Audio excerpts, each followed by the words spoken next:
Oh, no, look at these notifications. Every content creator is releasing their top 100 games, spread out and milked over dozens of videos, and I haven't even made my list yet.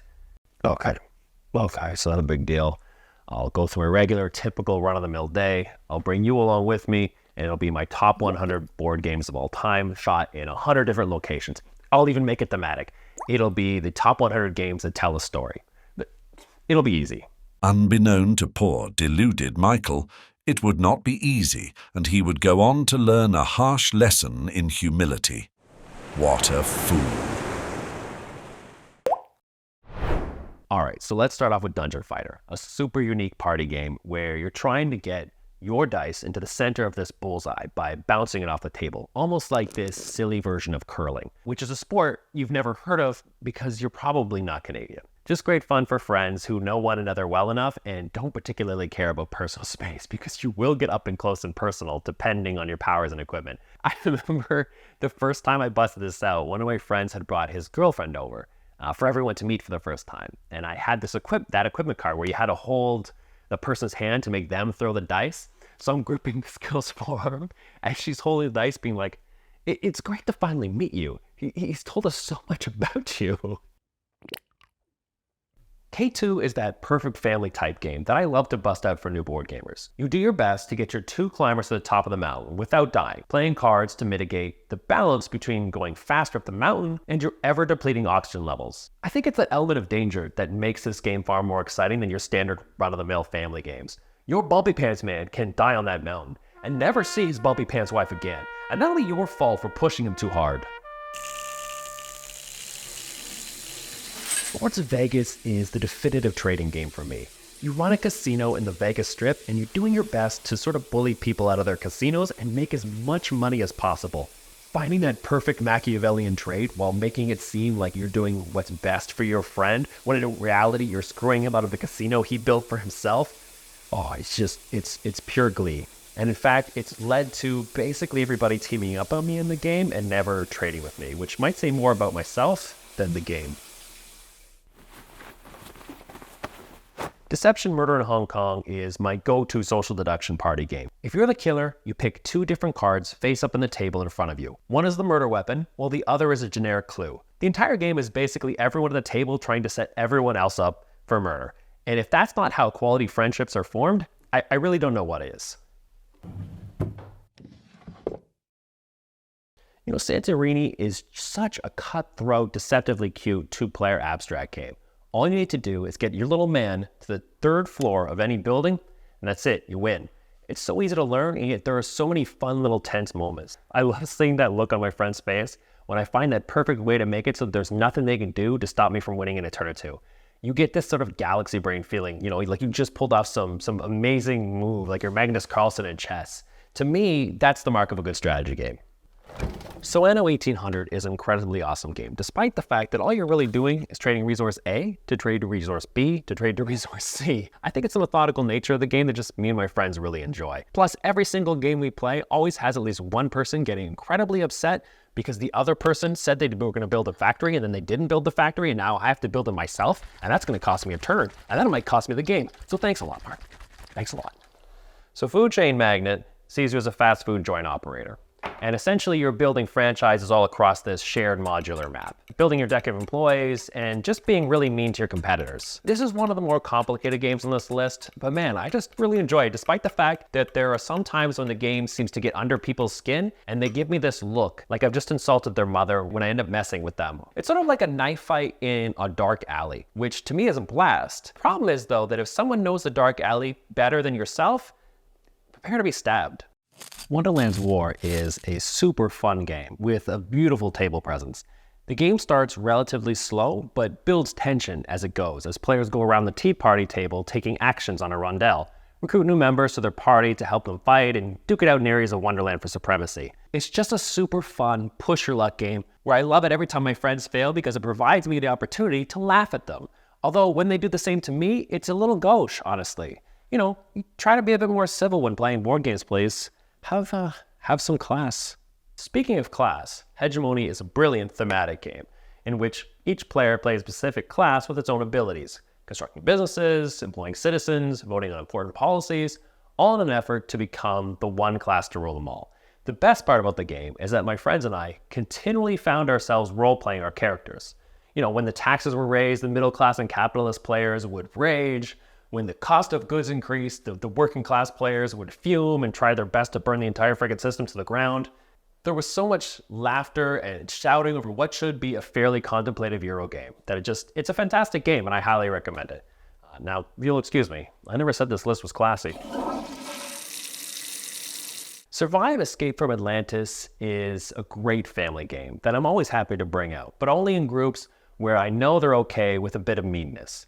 You have to get your pieces, all different values, to the other islands because the land of the center is sinking. This is like the gateway game for mean play because it hurts having your high-value dudes get tossed to the sharks and having your best friend abandon you on the island while he rows away. There was plenty of room on that boat, Al. Oh, also, I taught my niece and nephews this game, and they loved it so much that we made a review of it together. But I never released it because getting children to do anything is like trying to herd the cats of Ulthar. So Eldritch Horror is this big, bombastic, epic cooperative game. You jet set around the world, closing portals, fighting monsters, and getting new equipment and skills, all while trying to maintain your sanity when faced with unspeakable horrors. It's just a fun and cool experience every single time you play, and it's one of those games that always tells an interesting, engaging story. It's an adventure, and it truly feels like that, which is so rare in board games these days. All right, my little Shoggoth, let's go for a walk. We'll go for a walk? Okay.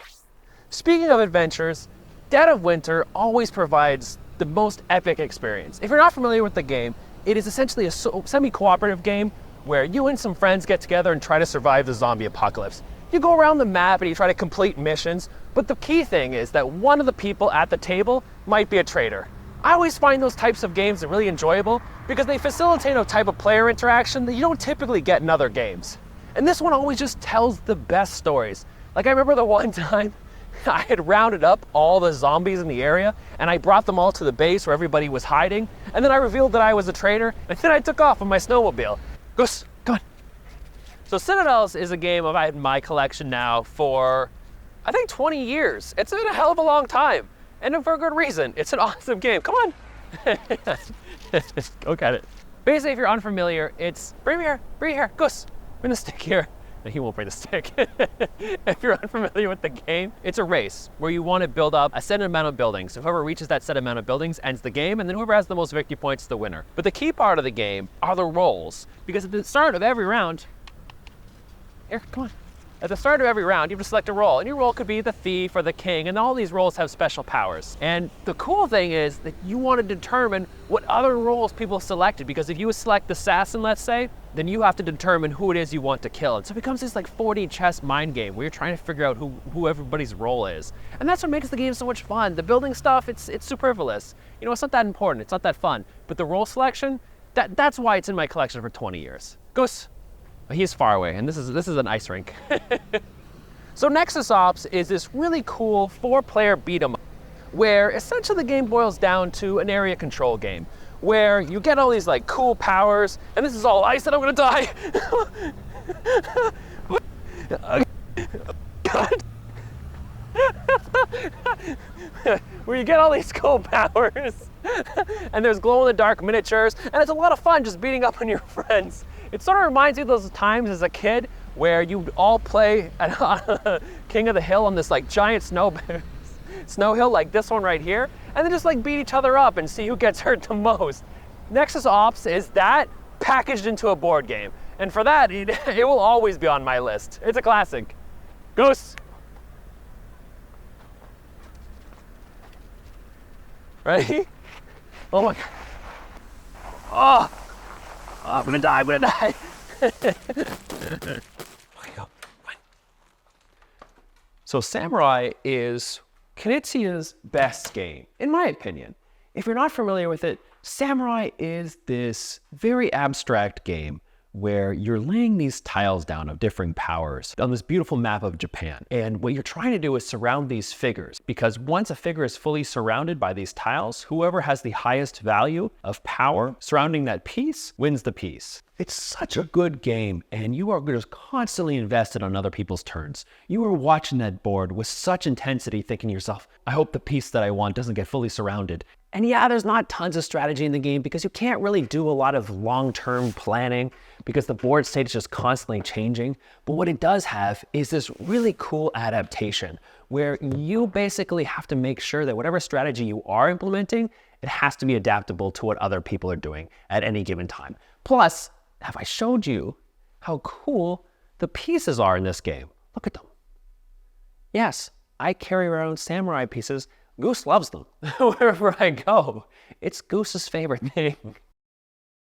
Escape Curse of the Temple is a simultaneous real-time game that is super frantic. You're all working together to gather treasure and then escape together before the doors to the ruins close. It's funny watching people's faces go from pure joy to absolute terror and anxiety once that gong hits on the soundtrack and have to race back to the base before dying the painful death of starvation while being all alone in the pitch black darkness of the murky depths of the cave.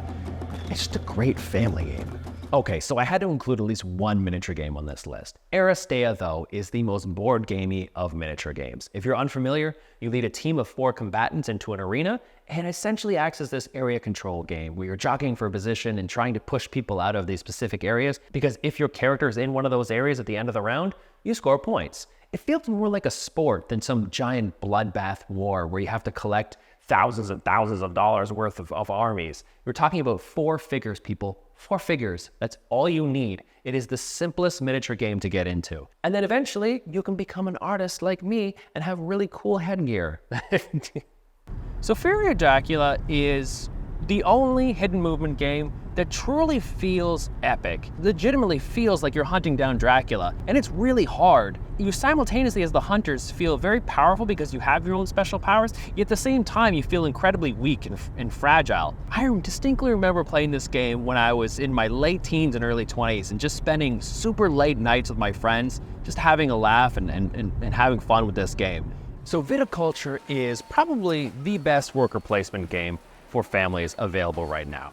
In it, you are essentially building up a vineyard, and you're recruiting your workers, placing them on the board, collecting resources, and building the funny little structures and hiring new employees, and of course, aging your wine. Just a really good game. And no, it doesn't have the excitement and thrills and laughter that other games are going to have, but not every game needs to be like that. For Viticulture, it's just kind of nice to cozy up by the fire, play an easy, laid-back worker placement game, maybe have some wine. But maybe you don't want to build a vineyard. Maybe you'd much rather build Rome. In Glory to Rome, you have to rebuild Rome, and you do so by playing a bunch of cards. This is the granddaddy of multi-use card play. The cards represent everything. They could be construction materials, followers to help you to get more actions. They could be the buildings themselves. Now this game sadly is out of print, but you are in luck because I've made my own copy of the game. I love this game so much because it's one of the first board games I had ever played. And when I found out that I couldn't actually buy the thing, I was very displeased. But I finally got around to making my own copy, and it's available for you to download. You just have to go and watch our review, and the link is in the description. So go check it out, because it's an amazing game, and it's sad that it'll never come in print, but just play my copy. I promise you'll love it. So Codenames is an absolutely brilliant word game, and probably the most accessible board game on this entire list. Anybody can play this game. This is the game that I whip out for people who have no interest in board games and who will never have an interest in board games. So the way it works is you have 2 teams and you're trying to get your team to guess your words. So you might have like 5 words on the table. And let's say some of your words are dragon, knight, and lazy. And you say Martin, as in the author of Game of Thrones. And they're not able to get at that connection, well, that's not your fault, that's their fault. The best thing about Codenames is trying to make as many connections as possible. If your word is only one word and it's connecting to one other word, it's boring. It's boring. You want to go as big as possible. That's what makes the game fun. So Stockpile is one of my go-to 5-player games that's almost like a party game. It's not too heavy, it's not too light. In Stockpile, you play as a stock trader, and you're given some important insider information, letting you know whether a stock is going up and whether or not that stock is going down.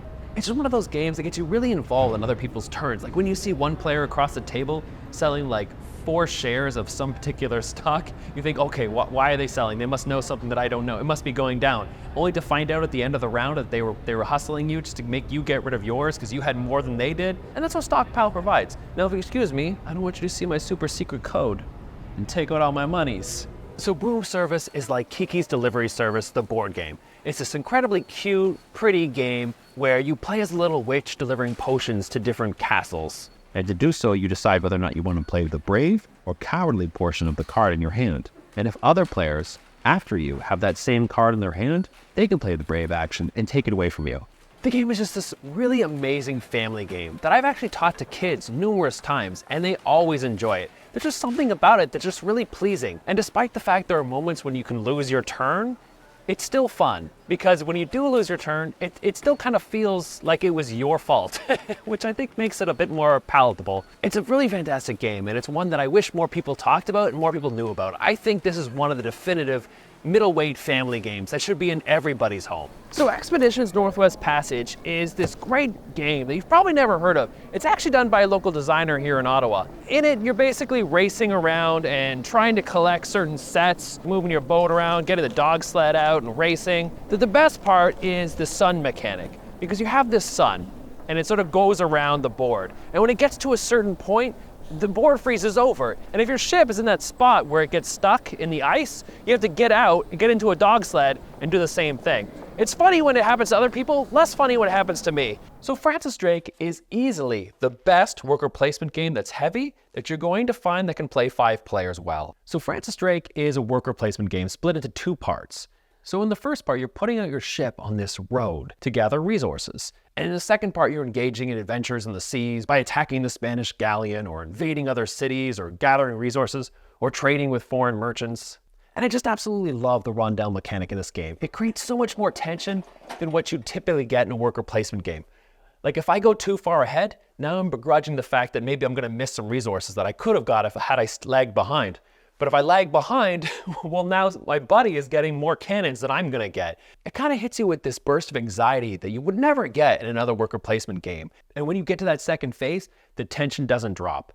Now you're placing out your disc to dictate the order in which you're gonna do things on the main board. So now you're looking over at other players thinking, okay, is he gonna try to attack the Spanish galleon before me? Is he gonna try to trade with those merchants and get the resource that I wanna get? And like I said, it's really rare to be able to find a heavy-ish worker placement game that actually plays best at 5 players. So sadly, the Canadian military wouldn't let me film on one of their 4 submarines, so I had to film this in front of a green screen. But instead of a submarine, I'll just play clips from various movies that feature submarines. And I think that works just as well. So Captain Sonar is sort of like Battleship, and then you're trying to sink the enemy sub, and you're doing so on a team of 4 players. Each player is responsible for a certain section within the sub, all under the command of a single captain. There's this constant frenzy of back and forth yelling and trying to figure out what the enemy is going to do before they figure out what you're going to do. And then just like being completely emotionally demolished by the end of the game, win or lose. It is a brilliant experience. If you know you're going to have moments when there's going to be 8 players at your house,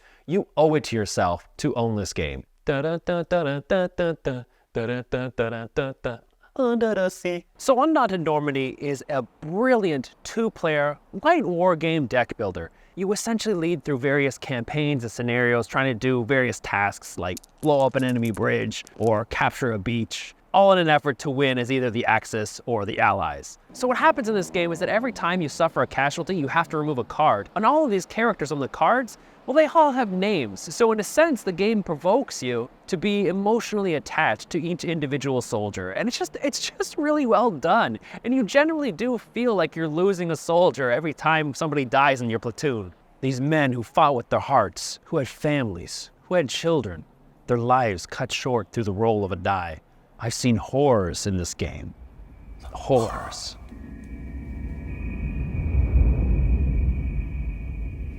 City of Horror is the meanest board game you will ever play in your entire life. If you're unfamiliar, you're a group of survivors trying your best to survive the zombie horde. And what you do is you hold up in these buildings which have a limited amount of space for people. And so what happens is at the end of every round, you have to vote who gets thrown to the zombies. It's sort of like musical chairs, if musical chairs ended in you getting completely torn apart and devoured. It's a lot of fun. The problem I have with the game is that my friends always throw me to the zombies regardless of what I offer, or at least that's how it feels. And yet despite that, I still have a really good time. It's a really great game. Cosmic Encounter provides some of the best memories you're going to get in board gaming. Cosmic Encounter is such a fun and diverse and silly game, and that's what makes it so incredibly memorable. So I'll give you an example of an awesome Cosmic Encounter story. So many years ago, I was playing with this with friends, and it was a really close game, a real nail-biter. It was going back and forth, everybody was jockeying for positions. But as the game drew to a close, we started noticing that one player had a lot more cards than everybody else. And because we're idiots, we didn't really think much about it until coming right to the end of the game when we went to draw cards and there was just nothing there. There were no cards to draw because that player had the entire deck at this point in his hand. And when we called him out on it, it was too late. He won, and it turns out he was the cheat. And if you're the cheat, you can cheat, provided nobody catches you doing so. Like, we looked like complete idiots, but it was such a funny experience that none of us cared. And that's why games like Cosmic Encounter are on this list, because they do more than just engage us strategically. They facilitate memories. And that is far, far more important to my friends and myself than just strategy and mechanics. So Long Shot is an amazing party game that grew on me and my friends incredibly quickly for a very good reason. Long Shot is a party game where you're betting on horses, providing the jockeys equipment for some reason, screwing over other people's horses by making them move back and making your horse move forward, and just doing everything you can to get as much money by the end of the game. But I love games that encourage an almost cooperative nature, even though they're competitive, and that's exactly what Long Shot does, because you can't really win Long Shot by yourself. If you're the only player that has bet on or purchased a horse, you're not going to win. You need other people to get in on your horse, to push it forward, and to prevent them from pushing it back. You are screaming for joy when your horse crosses that finish line first, and you are cursing the hell out of anybody who prevented your horse from crossing the finish line by pushing them back. That is not good sportsmanship. Evolution is one of the very few card games that actually feels like what it's supposed to be representing thematically. In Evolution, you are evolving different species and trying to adapt to what your opponents are doing, and trying to get as much food as you can both from the watering hole and from other players' species. It is an incredibly tense and fun game where you are constantly wondering what everybody's up to, because at the table you generally feel like everyone's against you and everyone's scheming. And no matter what happens, everyone's always laughing, everyone's always cursing, in good humor, because maybe one person took too much food from the watering hole and now other people are going to starve, or that one person who said they weren't going to become a carnivore became one and now are just freaking devouring everybody at the watering hole. It is an absolute blast to play. Potion Explosion is the reason I play board games, because I want that tactile nature of the game. Yeah, I could be playing a video game, but I want to touch the things I'm interacting with. So in Potion Explosion, you play as an alchemist, doing your absolute best to complete as many potions as possible. On your turn, you're going to pick up a marble. And if two marbles of the same color collide once you've picked that marble up, you also get those marbles. So you create this sort of chain effect where you're just picking up more and more marbles. And then you put those marbles into your potion and try to do your best to complete as many as possible before the game ends. Everyone I have played this with has absolutely loved this game. People love picking up those giant chunky marbles and seeing how many marbles they can get to explode and crash together. Hell, the game is so much fun that even when it's not your turn, you're almost doing like a backseat driving thing where you're telling other people like, no, you should pick that marble because I think more marbles are going to crash. You don't even care if you win this game. That's how much fun it is.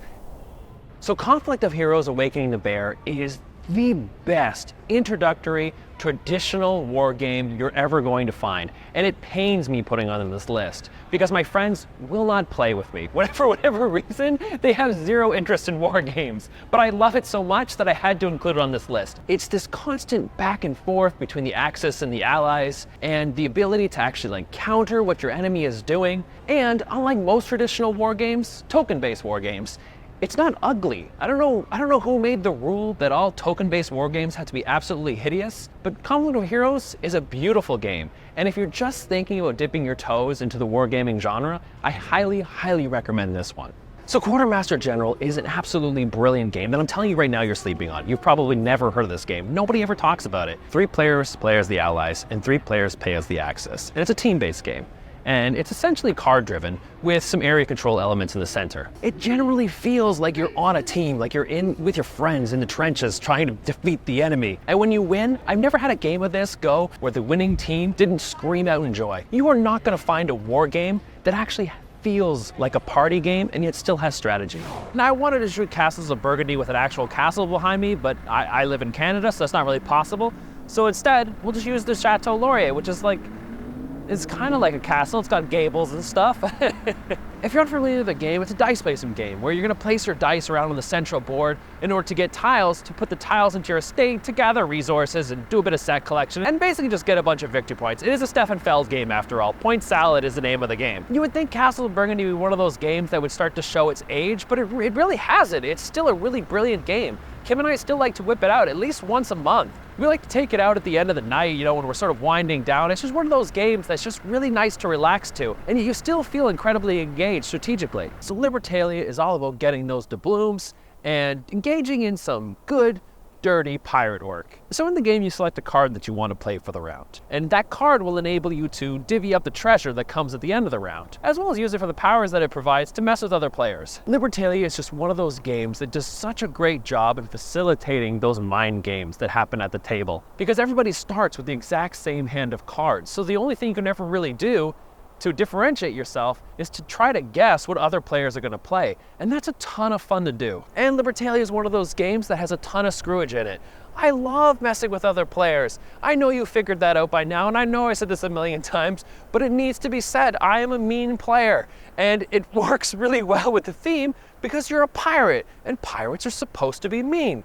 Also, side note, this has absolutely nothing to do with the game itself, but it is February, and the Rideau Canal is not frozen in any way, shape, or form. I wanted to do this video skating down the canal and showing you my badass skate moves, but now I can't do that, and that sucks. Vikings is a game that has been in my collection now for almost 15 years, and for a really good reason. It's an absolute classic, which, in my opinion, is criminally underrated. If you're unfamiliar, you select a Viking and a tile combination on a rondel, and then you place that tile and that Viking on your own personal player board, all in an effort to collect victory points and get coins and fend off enemy Vikings. But it really is Kim and I's go-to 3-player game when we have, one extra guest coming over and they're not particularly fond of board games. And yeah, there might be a little bit of nostalgia encouraging me to take out every time, just like Carcassonne or Catan, but Kim and I really do enjoy it. And everybody we teach it to, they have fun too. Ticket to Ride is the king of gateway games, and for a really good reason. It's a route building game where you're laying down these trains to connect different cities, all in an effort to score victory points and to meet your objectives. To this day, it is still one of those games that I use to introduce new people who have never played board games before.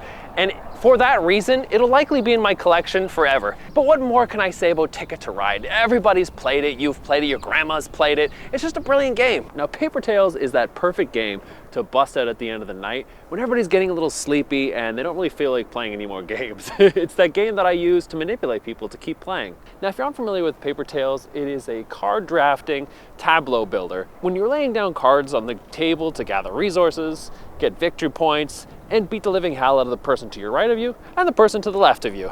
It's actually a deceptively strategic game that employs a ton of card synergy, so much so that the game actually becomes a little overwhelming despite its simplicity. The funniest part of the game is the fact that I almost always lose. I think it's because, no, I know it is because I always focus way too much on the war strategy and I forget that there are other ways to gain victory points. I can't help myself. I'm a creature of habit. And yet, despite that, I always have a good time playing this game. It's a great filler game and I highly recommend it. So Spirit Island is an absolutely amazing brain-burning cooperative game. It is probably the most complicated cooperative game that I have ever played, but in the best way.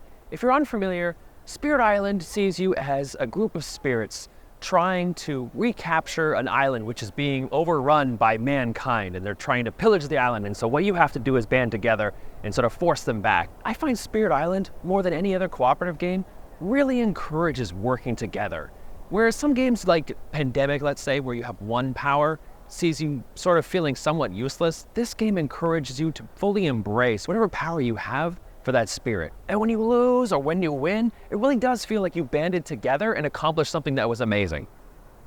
1812, The Invasion of Canada, is an absolutely amazing war game. It's a light cube pushing war game where one side plays as the British colonies while the other side plays as the United States. And you're trying to conquer specific cities in an effort to gain victory points. It's just a really unique game. I've said this many times before, I'm not entirely sure why board games don't seem to utilize the team-based aspect, but this one does beautifully. You're not going to find many war games that actually play best at 5 players, especially team-based war games. Every time I play this game, it is always back and forth. It is always a nail-biter. There is no time when one team feels like it's completely dominating. I'm a huge fan of Academy games and their historical series. Now, unfortunately, it's not very historically accurate to be shooting in Ottawa, because Ottawa wasn't the capital of Canada. Back then, it would have been York, I think, but I don't want to go to York to shoot a video, so give this left spice. Wiz War is an incredibly stupid game, and I mean that with absolute love and sincerity, because it's stupidity that makes it so much freaking fun.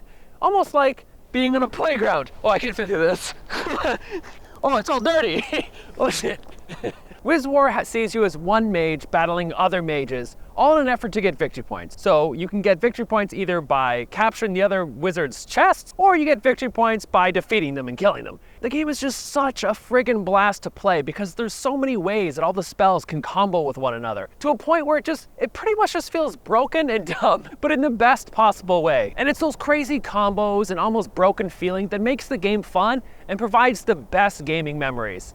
Like, I remember this one time, my friend was running away from me, and he hid behind some sort of wall thinking he was going to get away, but then I turned into some sort of beast, punched a hole through the wall, and then the debris from the wall killed him. And then I won the game. Is that silly? Is it a little unbalanced? Yeah, of course it is, but that's what makes the game so much fun. It makes you feel like you're a kid again. So we wanted to film this in a fancy hotel or maybe a cafe, but this is Canada, so all we have are Tim Hortons. So in Grand Austria Hotel, you run a hotel. You're trying to get as many guests as possible and doing various things like baking delicious treats and hiring new and exciting staff, all in an effort to gain as many victory points as possible. Yeah, it's just a really good laid-back game, which sounds like it's a detriment to the game, but it's not. Sometimes you want those games that are a little bit more chill. There's not a ton of tension in it, but there's a good amount of strategic decisions in it that keep you engaged throughout, like deciding which visitor to get because some visitors will provide you certain powers, or which rooms to open up, or what bonuses to go for. It's just a really interesting game that, like I said, is laid back, but in a good way. Tim Hortons, Canada's best.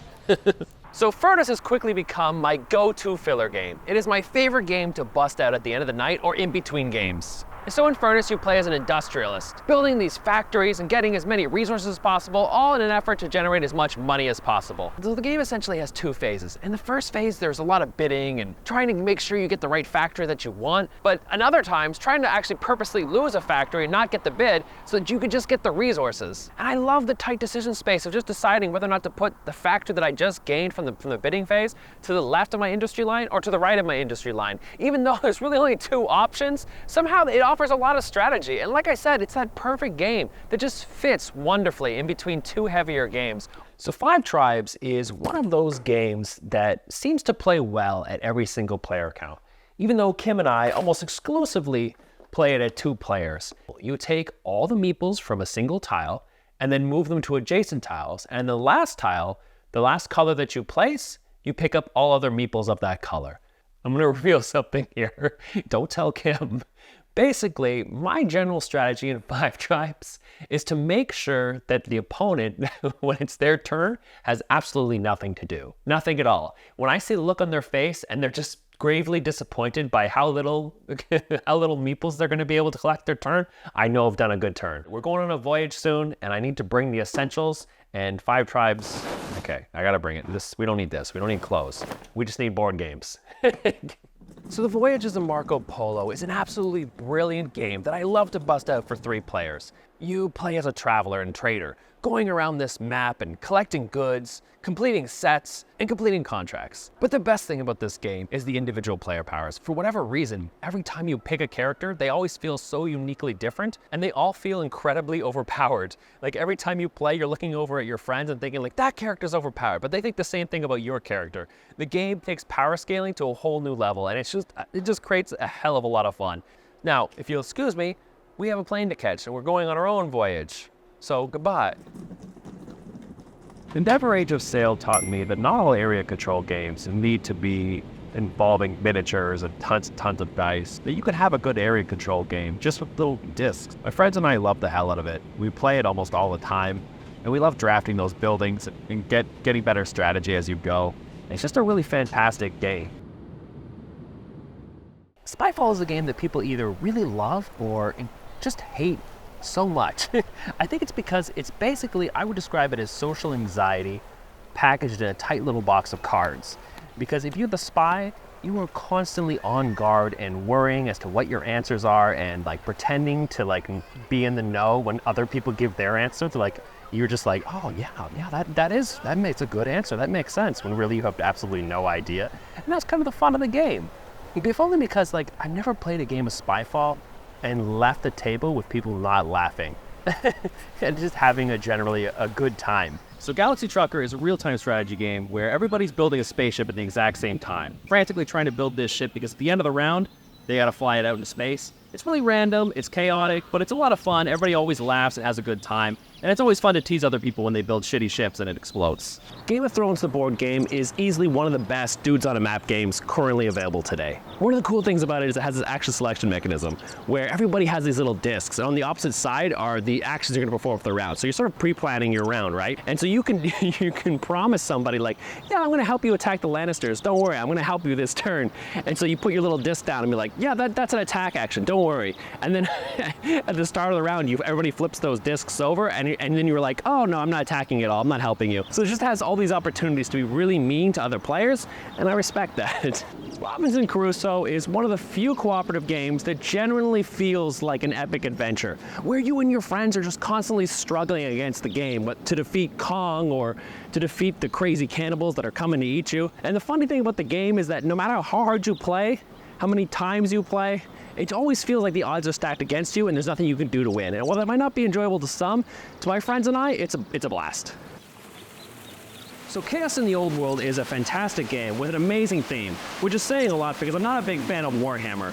You essentially play as the old gods, going around the ancient lands and corrupting them and trying to control them and fighting your friends. It's a hell of a lot of fun, and the best part is it's one of the few board games I have on this list where you get to be the bad guys. There's just lots of opportunities to attack your friends and just have a really good time. Paladins of the West Kingdom is a fairly heavyish worker placement game where you do your typical worker placement thing, going around collecting resources, but the cool thing is you select your paladin that you're going to play for the round and the paladin that you'll carry on to the next round. And it's that really important decision that's just really fascinating and interesting and what puts it on the list in the first place. In addition, it was one of the first heavy games I introduced to Kim, so it holds a special place on this list because after we played that game, it was all heavy games from then on out. I definitely think it's one of the best, no, it is the best Phillips and McDonald game currently in the market today. So this is going to be the last miniature game, I promise. Okay? But Marvel Crisis Protocol is the definitive Marvel game. I know some people will say Marvel United, some people will say Marvel Champions, but people are idiots, okay? Marvel Crisis Protocol is the best Marvel game. Because it actually makes you feel like you're fielding those heroes. You know, when you're out there and you have the X-Men miniatures out there, each character feels like their comic book counterpart. You know, it's not like Zombicide where you get like a +1 to a die roll here or there. No, Wolverine feels and plays like Wolverine. It's just a brilliant miniature game. And I know you're a little reluctant because you're a board gamer and you don't want to play miniature games, but everything comes in an easy to follow starter box. It's under $100. All you need, it's just in that one box. So I definitely recommend it. Just give it a shot. It's amazing.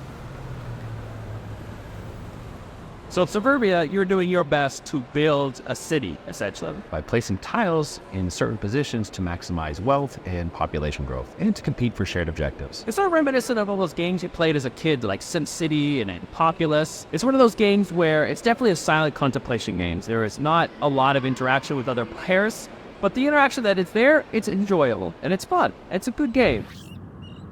So to me, Thunder Alley is the definitive racing game. I know a lot of people will say Heat, but Thunder Alley is the better game. A lot more strategic, a lot more tactical. Everybody's jockeying for position all the time and having a blast. And the best part is you control a team of cards instead of just one card. So it's an awesome game, and I highly recommend it. So Super Motherlode is an incredibly underrated game. You've probably never heard of it. Basically, the premise is you're digging down into the earth and you're trying to collect these gems. And the cool thing is, it's a deck builder. And the cool thing is that you can screw with other people in ways that the game maybe not even tends, where you can dig just deep enough so that you get the gems and they don't get the gems. It's a really brilliant game and it's worth checking out. So Terra Mystica is a true contemporary classic, and for a really good reason. The mechanics are super simple, and yet there's a lot of strategy and a lot of tactical play. And what's fascinating about the game is that despite the fact that it's incredibly dry in Euro, it has a surprising amount of theme and a surprising amount of player interaction, both positive and negative player interaction. It makes it a lot of fun. There's a lot of things I've tried to replace Terra Mystica throughout the years, like the Gaia Project and Age of Innovation, but definitely try Terra Mystica. It's a lot better. Mind Management is one of the best hidden movement games available today, and it's super new to the list. I think it's because it has a lot more going on to it than just simply going around and do the typical cat and mouse thing. And the art in it is just absolutely beautiful. It's kind of refreshing to have a game that doesn't look like every other game on the market. Plus it has this campaign system, which is really neat, where instead of like a persistent story per se, if a player loses, they get like this little pack, and that pack might be, you know, a new henchman or a new character type or powers that persists into the next game. So every game just feels different. It's an absolute blast to play, and if you're not a big fan of hidden movement games, I definitely recommend it as a starter. If you're looking for Race for the Galaxy, it's not here. Roll for the Galaxy is a much better game. In Roll for the Galaxy, players lead spacefaring civilizations, rolling custom dice to explore, develop, settle, and produce resources all across the galaxy. I think it's something about those shaky cups and the colorful dice that spill out. It's just a lot more fun for new players. I've used this to recruit tons of new players to board gaming.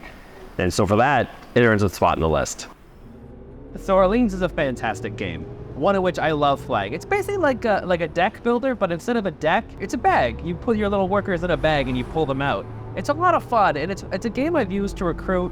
I say recruit like I'm doing missionary work, but it is. I've used it to recruit a lot of gamers. It was that step up from Catan.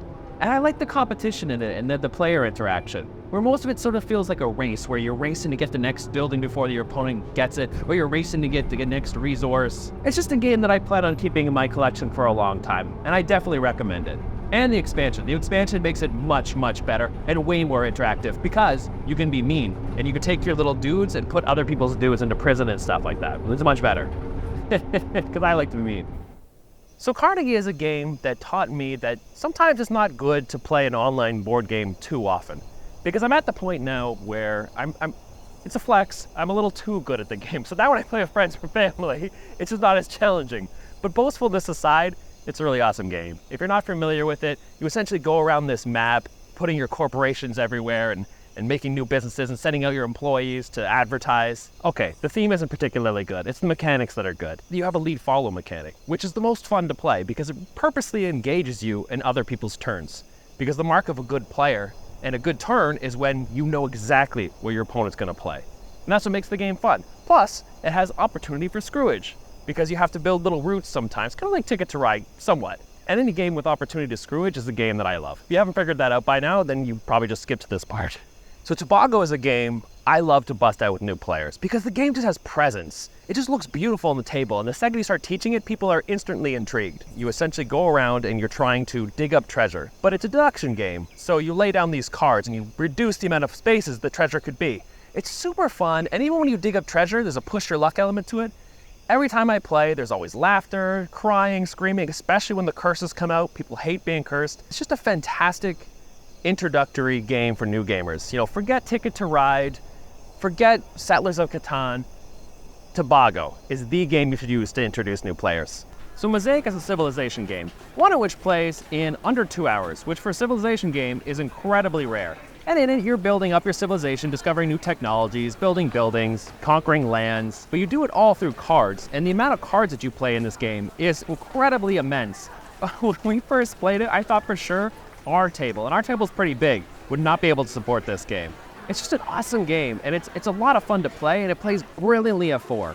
Great Western Trail is a contemporary classic, and for really good reason. You manage to fit in all these different mechanisms. You have worker placement, you have set collection, you have deck building, and it gets it all done in under 2 hours. Plus it plays fantastically at 2 players. There's a reason it's a classic. And you have really interesting ways to interact with one another. When you build your little buildings and the people have to pass through them, and they have to pay you money, or maybe you race to get a certain TP so that your opponent doesn't get one. It's just a really awesome game, and you should definitely check it out if you haven't already.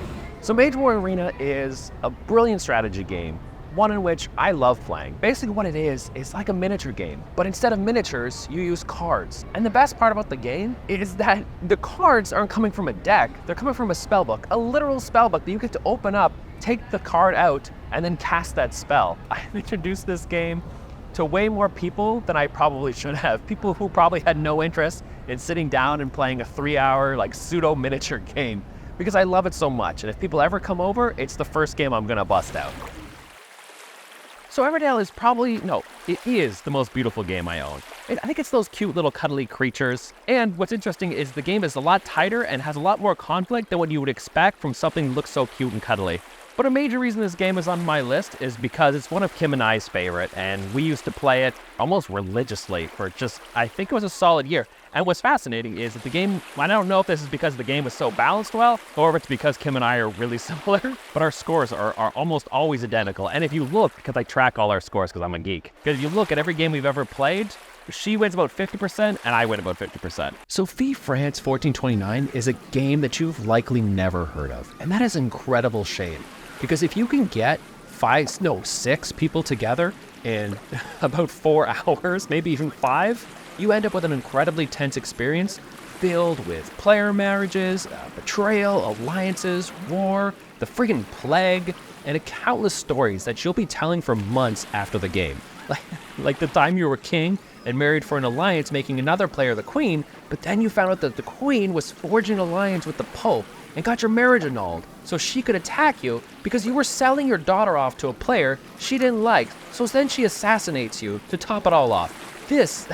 I think this is the definitive Game of Thrones board game. So Blood Rage is one of those games that makes me feel like a greasy teenager again.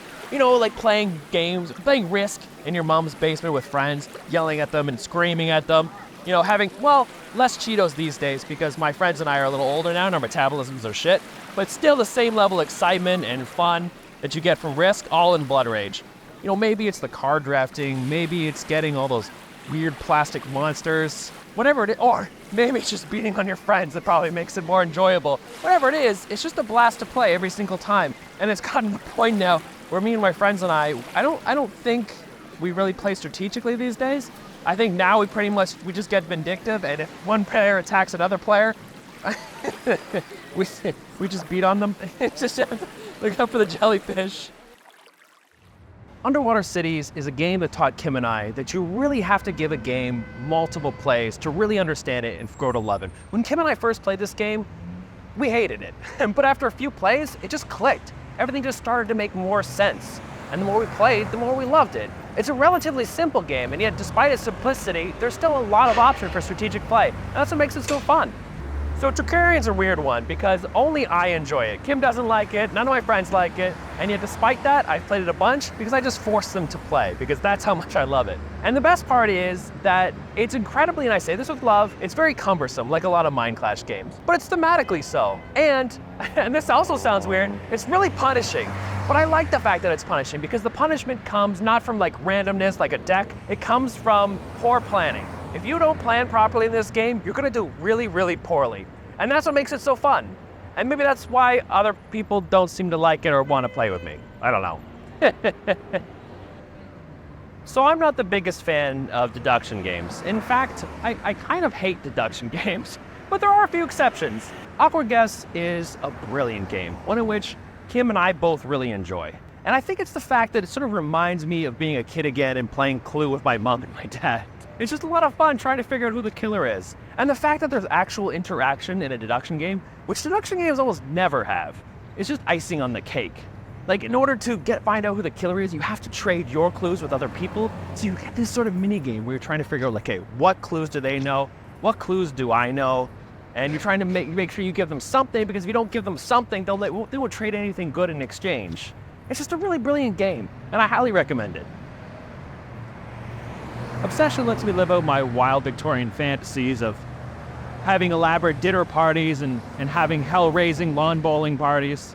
Players assume the role of estate owners hosting social events to attract prestigious guests and increase their standing in society. They'll place their workers, build new wings in their estate, all to court one of the 2 sexy Fairchild siblings. And Kim and I just absolutely love this game. We play it all the time. It's one of the best 2-player games we own. It's just like everybody else, I got caught up in the whole scythe phase, playing it online all the time, whether it was on Discord or Tabletop Simulator, and for good reason. I was playing that game daily for months until I finally ended up buying it. Thankfully, my friends ended up enjoying it. It's just the kind of game that tells a really good story when you play it. Nobody remembers that time you scored 10 extra points in that random Euro game. But what they do remember is that time where you had almost no points in Scythe, and then you came from behind in the last minute and you ended up winning. That's the stuff that's going to generate memories. Okay, so this is going to be a little controversial, but Game of Thrones, the card game, is the superior Game of Thrones game, okay? I know I just had Game of Thrones, the board game, on the list, but I think this one better represents the show. And the books. Relatively simple, but there's a lot of card synergies and interesting ways that the cards interact with one another. But the best thing about this game, and this may be a little controversial too, Board Game Geek says it plays best at 2, but I think it plays best at 4. It's this sort of cat and mouse game where everybody's making sure not to get too far ahead in victory points because they know at that point they're going to get ganged up on. And so it just becomes this really interesting like mind game that occurs at the table where everybody's backstabbing each other and trying to get ahead, but not too far ahead. But the best thing about Game of Thrones, the card game, is that it emulates the books and not the television show. And so you don't have to worry about how awful the last season was. So Dune Imperium has now reached that contemporary classic status. If you're not familiar, it's a worker placement game deck builder where you go out, you place all your workers and you collect resources, and then at the end of every single round, you fight. And what you're fighting for essentially is victory points, because the first to 10 victory points wins the game. My friends request this game all the time, and I'm always happy to indulge because it's a brilliant game. And it's saying something because I never win. I never win this game. I play this game over and over and over again, and I continually lose. But despite that, I still love it. And that's saying a lot that even though I never win, I always want to play. And if you'll excuse us now, we're going to go see Dune the movie. So Dwellings of Elendil is an amazing game that Kim and I actually didn't like the first time we played it. In Dwellings in Eldervale, you essentially place down your workers on this shared board, and you're jockeying for position and trying to do a bit of an area control, gaining your resources and doing battles, and upgrading your dudes into better dudes like warriors and wizards and dragons. Kim and I were getting taught by our buddy Andrew, and when he instructed us that there's a part of the game where your dudes become buildings, we just looked at each other and were like, what is this? This sounds really stupid. And that just goes to show you that sometimes you have to give a game multiple plays to really understand it and to really appreciate it. And that's why it's so important that reviewers be honest about how many times they've played a game. I think the thing we like the most about this game is that it has that rest mechanic, but it does something interesting with it. You know, like most games will have you sort of resting and sitting out a turn, which just makes you feel like you're missing a turn. In this game, you actually place your workers on the cards you've accumulated throughout the game. So it actually means that you're making important decisions when you're resting. And you know you're Canadian when you're drinking a milkshake outside in the winter time. Welcome to Canada.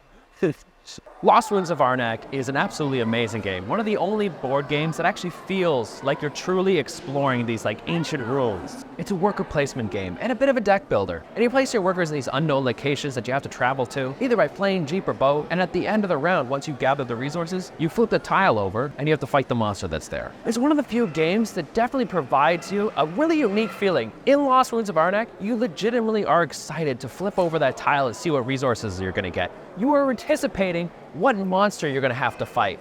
The game really does feel like you're on this epic adventure. And there's this awesome tonal shift that happens in the game too, where for the first half, it's all laughter and excitement and figuring out what you're going to get next. And then the last half, it's just nobody's talking at all. Everybody has their heads down and they're trying to plan out the perfect move. It really is a gem of the game. And I got lots of kids surrounding me. There's some of the monsters you can find in Lost Ruins of Arnak. So Brass is an incredibly beautiful, deeply strategic game that shot up the BGG charts in a big way. It is one of those silent contemplation games where you're sitting at the table and you engage in really deep thought trying to figure out your next move. But the absolute best thing about, wash your head, frame conductors are very small. But the best thing about Brass is just the positive and negative ways in which you can interact with other players. On the one hand, you can build in a city that provides other people resources, which of course also helps you. And on the other hand, you can make sure that if another person needs a keg, you make damn sure that they don't have it available to them when their turn comes. I don't know if you figured this out by now, and you should have, but I can be very mean, and Brass allows me to be both mean and polite to other players, and that's why it's a brilliant game. Choo-choo. So I don't think I'll be playing Codenames anymore. From now on, I'm just going to play Decrypto. It's just an infinitely better game. It's far more intuitive, and there's much more to do when it's not your turn. You know, when it's not your turn, you're really invested in trying to figure out what the other person's codes are. And it's just much more interesting to play. I brought this game over to people's homes where board gaming is like a dirty word, and yet they still loved it. they requested this game more than I do. We would play this game for like 3 hours straight. It is the definitive party game at this point. All right, now you're gonna see a strike. Oh no! So Voidfall is incredibly new to this list, and it's already made it halfway up. It is Kim and I's favorite game to play these days. If you're not familiar, it's a pseudo 4X game where you're traveling through space and researching new technologies and fighting on distant planets, all try to win the game and conquer the galaxy. It's just a brilliant game, and it's one of those games where you just feel constantly overwhelmed, but in the best way possible, because there's just so many options that you are just drowning in choices every single time you play this game. And that's why we love it so much. Now, if you'll excuse me, I have to pilot this alien ship. Pew, pew, pew. So Hadrian's Wall is an absolutely amazing game. And this is gonna be a bit of a spoiler. It's the only roll and write game on this list. If you're not familiar with it, you are essentially building up Rome by placing out your workers and hiring gladiators to fight in the arena and hiring artisans to build you great works of art and defending from the Gauls. It's just a really good game, and Kim and I love cozying up on the couch and playing this by the fire on the coffee table, and it's one of the few board games you can kind of do that with. Even though it is just kind of, in essence, trading resource A to get resource B to get resource C. There's just something about it that's really fun and really strategic, and I'm glad I finally found a roll and write game that I really enjoy. So if you are on the fence on roll and write games, definitely check this one out. I highly recommend it. So The Gallerist is one of the first games I played that was a Euro game that actually felt like I was doing the thing the theme said I was doing. So The Gallerist is a worker placement game that sees players running a gallery, where you'll be hiring new assistants, discovering new artists, promoting existing artists, and just trying to attract as many people into your gallery as possible, sell some works of art, and make as much money as possible to win the game. And just generally engage in the contemporary world of modern art, which of course, as we all know right now, is basically just money laundering. Look at this one. It's 3 trees, and it's not completely finished. Isn't it beautiful? Unfortunately, the people at the gallery that we were at told us that we're not allowed to film. You can take pictures, but you weren't allowed to film. So we kind of had to stop, and now I'm just doing this all in front of a green screen. I've said this a few times before, I'm a really big fan when a game is able to simultaneously create a competitive landscape while also encouraging a little bit of player cooperation. Because in the galleries, you can discover a new artist, or you can promote existing artists. So what you'll get around the table is a lot of people sort of working together to promote a specific artist, and so that everybody can benefit. And I like that. I really like that sort of semi-cooperative player interaction. So for the longest time, Twilight Imperium was my favorite board game of all time. And for a really good reason. It is the 4X game that all other 4X games are compared to. In Twilight Imperium, you lead one of the diverse races in the game for intergalactic dominance by playing cards, conquering other planets, extorting those planets, and then of course trying to engage in diplomacy with your fellow players, which always goes horribly, horribly wrong. Twilight Imperium is just that king of event games, where you set aside an entire day, invite all your friends over, bring a bunch of drinks, a bunch of snacks, and you spend the entire day just conquering galaxies, yelling at each other, laughing, having a good time, and trying your best to stay above water while everybody else gangs up on you. Or at least that's how my games always go. I just love everything about this game. I love how much tension there is in every single combat. I love the negotiation phase and trying to figure out who your alliances are with. I love researching all those amazing technologies. Hell, I even love the time it takes. Like I said, this is an event game, and every collection needs at least 1 or 2 event games. No, it's not a game I'm gonna be able to play very often, but you know what? Even if I'm only able to bust this out once every few years, it'll still be worth it. That's how damn good this game is. Unfortunately, we wanted to get some stars in this shot, but we live in the city and we didn't want to drive out to the country to get them, so this will have to do. So Beyond the Sun is a game that looks incredibly boring. When you look at it, it just looks like a bunch of cards on the table. The graphic design's a little simple, but it's a hell of a lot of fun. Beyond the Sun is a worker placement game. You're either placing your worker to research technology, or you're gathering resources, or you're conquering distant planets, all in an effort to gain as many victory points as possible. The best thing about Beyond the Sun is it reminds me of those old video games with giant tech trees like Civilization or Alpha Centauri. It's just a lot of fun where you get this constant state of progression, and it really does feel like you're constantly getting rewarded no matter what the action is that you pick. So if you looked at Beyond the Sun and you were a little hesitant because it kind of looked a little boring in the way the graphic design is done, you just gotta trust me, go into it. You're gonna have a good time, I promise. It's this high on my list for a reason. It's a brilliant game. So I'm a bit of a fool. For whatever reason, I put off playing Concordia for the longest time.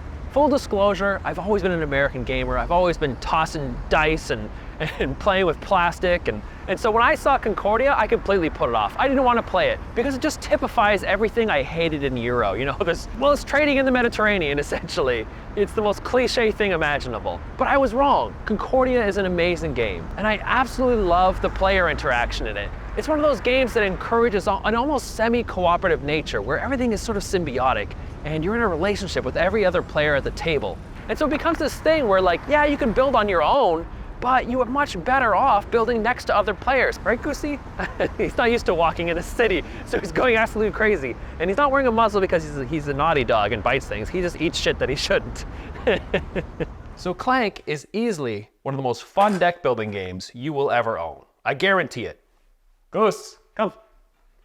So Clank is a push your luck deck building game where you roam around on this spaceship trying to fight monsters and avoid obstacles, all while trying to get the most treasure you can by the end of the game. That push your luck element in Clank and deciding how deep you want to go into that cave or how far you want to go into that spaceship is just an interesting decision that is always a ton of fun, because you absolutely never know if your friends are going to keep pushing, and maybe they might get lucky and they'll get what they want. Meanwhile, you chickened out and you left the dungeon or the spaceship too early, and now you're going to lose. It's such an interesting decision that makes for such a unique and fun party game. Goose is doing anything he can now to get food. He wants the food so badly. Okay, you can have it. Yeah. Zolkin is a game that I thought because of those gears it was just going to be gimmicky and silly, and yet here it is on my list because it has stood the test of time, because it is a brilliant game. So Zolkin is a worker placement game where you're placing your workers out on these gears in order to fetch resources and get victory points and build buildings. There's just something about that wheel and that delayed gratification that the mechanics provide you. Like, it's not just deciding when to place your worker, it's deciding where to place your worker and then when to take your worker back. And knowing that, like, yeah, that resource that you're gunning for, you might have to wait a few turns before you get it. It's such a simple mechanic, and yet it makes for such a deep and interesting game. So Terraforming Mars is one of those like silent contemplate with friends type games. If you're not familiar, you are of course terraforming Mars by placing lots of cards that help you place tiles on the main board. These tiles of course could be things like water or new cities, and you're doing this all in an effort to win the game by having the most victory points. It's one of those games where the dopamine effect is just constantly occurring because all your cards, if you played well, are just continuously synergizing off one another. And that's the enjoyment of the game. There's a reason why there's a lot of derivatives of this game out on the market today. Mage Knight is a game I wish I had as a kid. My friends and I would have played the crap out of this game.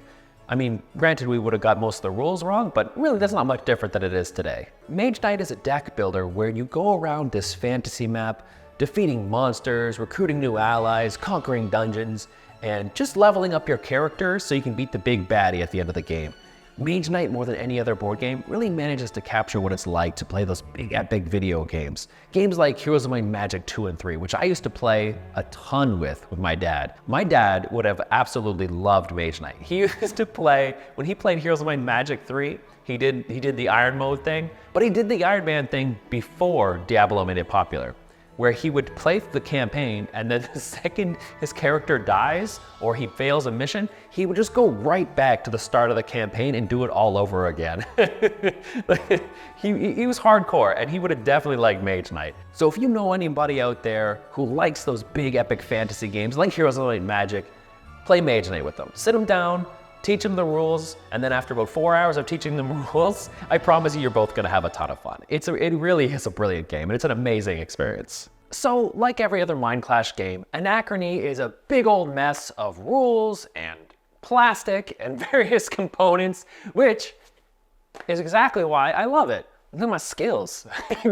So Anachrony is a worker placement game where the world is on the brink of destruction, and you need to do your best to send your workers out into big old mechs to gather as many resources as possible so you can be the most prepared once you leave Earth and become the best faction in the galaxy. Oh crap, I forgot the olives. Fear not, past Mike. I've come from the future to lend you these olives. Now, I can't hand them to you because I don't know how to edit that in post. It'll be too complicated. So I'm just gonna leave them here. I'm gonna leave them here. And then you can pick them up. Okay, bye.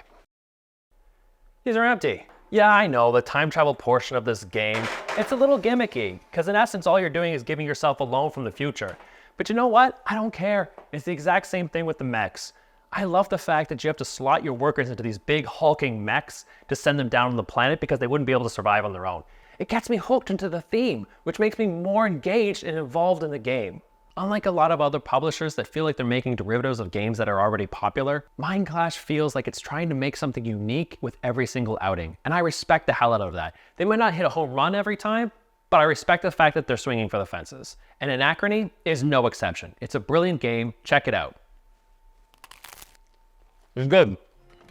Yeah, you've heard it all before. War of the Ring is like Lord of the Rings in a box. But the reason you hear it all the time is because it's true. It really does feel like you're being transported to Tolkien's world. So in War of the Ring, you're playing as either the Free People or the Shadow, and you're duking it out over Middle Earth, trying to capture territory in a sort of area control battle, chucking lots of dice, playing cards cleverly, and if you're the Free People, trying to get Frodo to ditch the ring into Mordor. Now I know War of the Ring is, of course, classified as a war game. I mean, it's in the title, it is a war game. But I feel like it's so much more than that. You know, it feels like this epic adventure. Like when you're done playing it, it doesn't just feel like you went to war in Middle Earth. It feels like you engaged in this huge quest and did so many cool things. Some from the books and some totally made up that you made up and you told your own story. Yeah, there's a ton of randomness in the game. You don't really know what cards you're gonna get, and of course you never know what dice you're gonna get. But I think that randomness is kind of part of the adventure. You know, it's supposed to be how you're able to adapt to circumstances that sometimes are beyond your control. And that's part of the fun. That's part of what tells an amazing story. The whole purpose of this list is to demonstrate how board games can tell a story and the stories that they hold for me. And I can't think of any other board game that tells a better story than War of the Ring. Now, if you'll excuse us, Kim says she's never seen Lord of the Rings, so we have to watch all of them, standard editions, back to back in a single day. So Seasons is a game that plays 2 to 4 players, but Kim and I almost exclusively play it at 2 because it's just a hell of a lot of fun. So Seasons is a tableau builder where you're laying down cards as this powerful mage, trying to cast spells that summon amazing familiars and super powerful relics, all in an effort to gain victory points and gain a bunch of mana by rolling big, chunky, colorful dice. So Seasons is a game that holds a special place in my gaming heart because we've played this. It's his only heart. It's my only heart. Yeah, there's no room for any other hearts in this chest. Just gaming hearts. But no, we played this exclusively at 2, like in the early stages of our relationship. And we played this a lot, like almost every other day. Because he would win all the time. Yeah, I win all the time. Keep playing the same game. Yeah, exactly. And there's a bit of meanness in the game, which I really like, but I don't like. That's why it's not my top 10. Yeah, but the meanness isn't it's not overbearing, and it's completely optional. Like a lot of times we'll get mean cards, and we just won't bother playing them on each other. Why are you lying to them? We don't. Okay, I play them. I play them. I'm always the one that's like, why are you doing this to me? Okay, yeah, I play all the mean cards. But it's not that mean, you know? It's not like a super mean game. It's your favorite game. So if you were to ask any of my friends what their favorite game is, I guarantee you 50% of them are gonna say Unfair. And for really good reason. If you're unfamiliar with Unfair, it's a tableau builder where you're laying a bunch of cards and trying to build a massive theme park, hiring new and exciting staff, and just generally just trying to raise as much money as possible by attracting as many guests as possible. Unfair is an absolutely brilliant game. Yes, it lives up to its namesake. It is incredibly unfair. It feels like some of the event cards are significantly better than other event cards. But you just have so much fun that you don't care if you win or lose. Unlike this game, which is absolutely rigged, much like Unfair. Do you remember those old video games, Theme Park and Roller Coaster Tycoon? One of the reasons I like Unfair is because it perfectly captures the essence of what made those video games so much fun. But the best thing about Unfair is that you have these event cards that have a positive side and a negative side, and you get to choose which side you want to play. So what's interesting is you get this sort of Cold War effect, where players are deciding, okay, I might play this negative side, but if I do, it's gonna set off a horrible chain of events where everybody's gonna start being mean to one another. Maybe you want that, maybe you don't, but that's the best thing about Unfair. Kobe. No, look, Skyhook. Aw, that would have been good. You gotta get deep. Burr. Nemesis is the absolute best American-style dice checkerboard game you will ever play. In Nemesis, you play as a group of astronauts trying to go through this ship and make sure it's going back home and fighting off the alien invasion that's trying to kill everybody on the ship, as well as trying to deal with some unnecessary traitors that might appear on your ship. It's one of those games I really love to bust out with the boys. There's lots of swearing and pulling your hair and busting other people's balls for not being able to pull their weight because they keep getting killed by aliens every single time, and that's why you keep losing. Oh, it's that traitor mechanic that makes it feel like a role-playing game. It makes it feel like it's something bigger than what it is, you know? It's the only board game that truly does feel like a role-playing game. Like when you see the engineer head into the engines, you're wondering, did he fix the engines? Did he sabotage them? And when you see the captain set a course for a different destination, you're wondering, okay, is he going to Earth or is he heading us into the sun? And when you see the scientist running around with that alien egg, you're wondering, what the hell is he doing? It really does feel like you're a part of the game. Now, if you excuse me, gotta do a drop set. It's just important, you know, get that pump. Blood is rushing into your muscles, and that's what we call the pump. You know, as having sex with a woman. And Coming up next, we have Archipelago, a game that is incredibly contentious because for whatever reason, if you go onto Board Game Geek, people seem to really hate it. But those people, they're wrong. They're wrong. It's an absolutely amazing game. In the game, you play as a colonizer, and you go around exploring new lands, setting out your ships and your workers to build new buildings, trade resources, and employ the natives so they don't uprise and destroy everything, all in an effort to get as many victory points, and then whoever has the most at the end of the game is the winner. I love the fact that the game feels like this sort of living and breathing economy. You know, if you sell too much wood to the marketplace, well then now all of a sudden that wood has no value. Or if you bring in too many natives to your plantation, well guess what? Now if they don't have work, they're gonna rebel because they're restless. And that rebellion's a huge part of the fun too, because it encourages a sort of semi-cooperative nature in the game where everybody has to work together to make sure that the population doesn't rebel, because if it rebels, you end up losing the game. Oh, and the cards. The cards in this game are bloody ridiculous. Like, it's one of those games where you're looking over what other people are playing and you're thinking to yourself, that's overpowered, what the hell, this game is completely busted. But meanwhile, you have your own cards, which are incredibly powerful. Like, my favorite card is one called the Prison, where essentially what you can do is you can kidnap other people's workers and then ransom them back to the player. They have to pay you to get their worker back. It's just so friggin' brilliant. Do you like anime? Do you like magic? Do you like beating on your friends till at the end of the game they decide they're no longer going to be friends with you? Then I've got the perfect game for you. Argent, one of my absolute favorite worker placement games of all time. So in Argent, you're placing out your workers in this sort of modular map to gain a bunch of resources, and cast spells, and basically just like wreak havoc on your friends. And all in an effort to sway the votes of the deans, who at the end of the game will determine who should be the leader of this mage academy. Argent is just this amazing experience of a game. It's like this big, lumbering, awkward giant who, you know, trips a lot and gets in your way and punches you now and then, but he's just a lot of fun to be around. The game will feel at times like it is not balanced. People will be taking out these spells that just feel completely game-breaking. Like, there are a lot of times you'll be playing the game and you'll be seeing what other players are doing, you know, casting some spell that locks a room so you can't put your mages in that room, but only he can. And you'll be saying to yourself, God, that's stupid.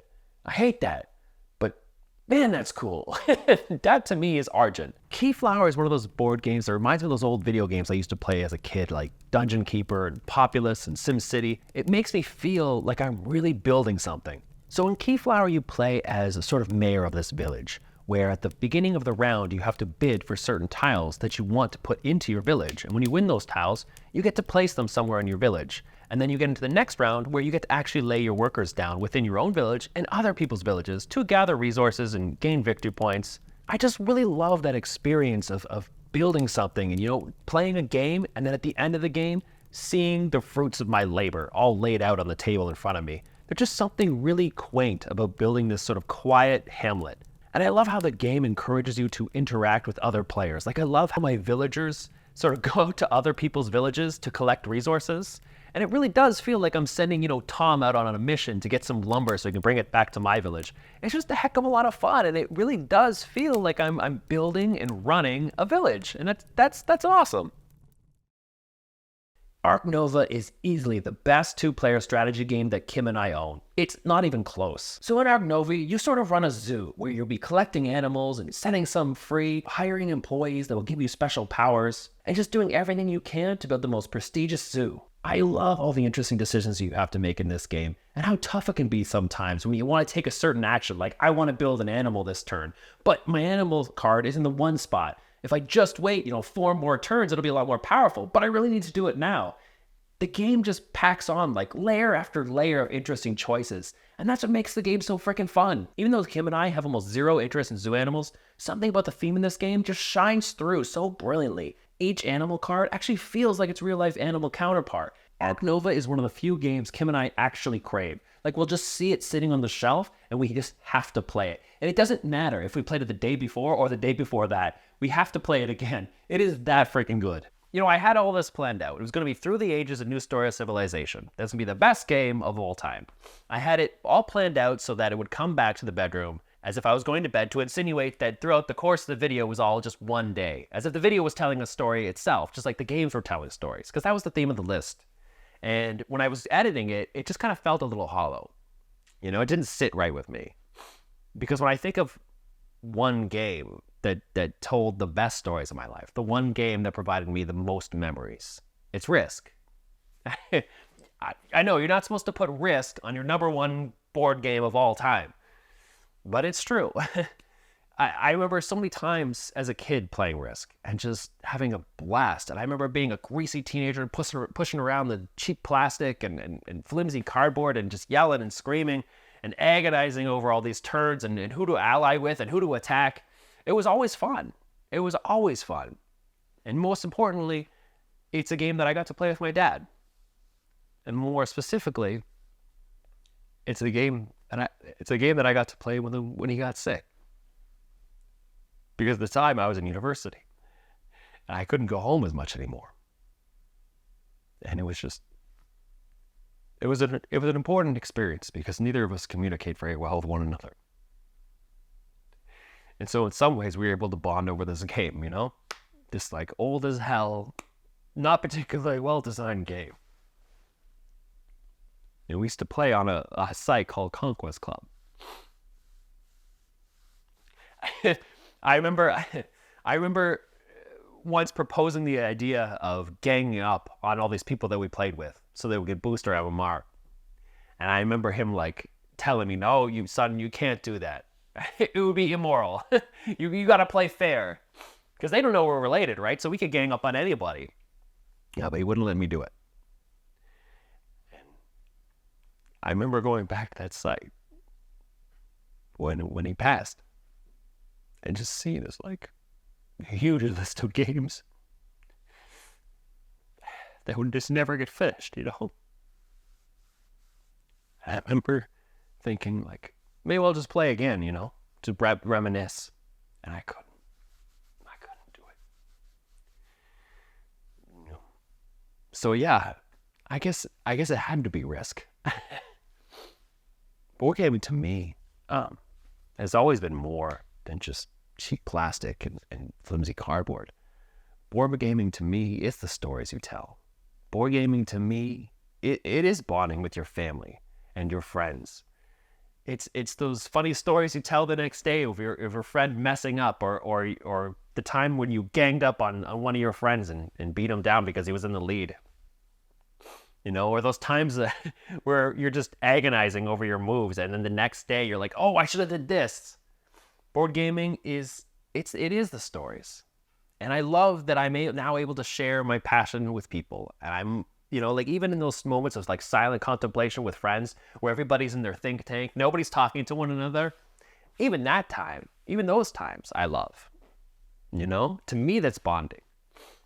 And I love that I can share this with Kim now because she's pretty new to gaming and I can share my passion with her and I can see the light in her eyes when she plays a game and like, the engines are running and she's enjoying this thing that I love so much. To me, that's what gaming is. That's what board gaming is. I'm so blessed to be able to come up with a top 100 list, you know, to have played for so long and to have played so many games that I could fabricate this like massive list of games exclusively that I love. And I got to share, and my board game is with you. And I have my own YouTube channel. Yeah. So that's my list. That's my top 100 list. Thank you very much for sitting through this incredibly long video that took a lot of work, but it was worth it. It was worth it. This was a lot of fun. Thanks for watching, guys. Later.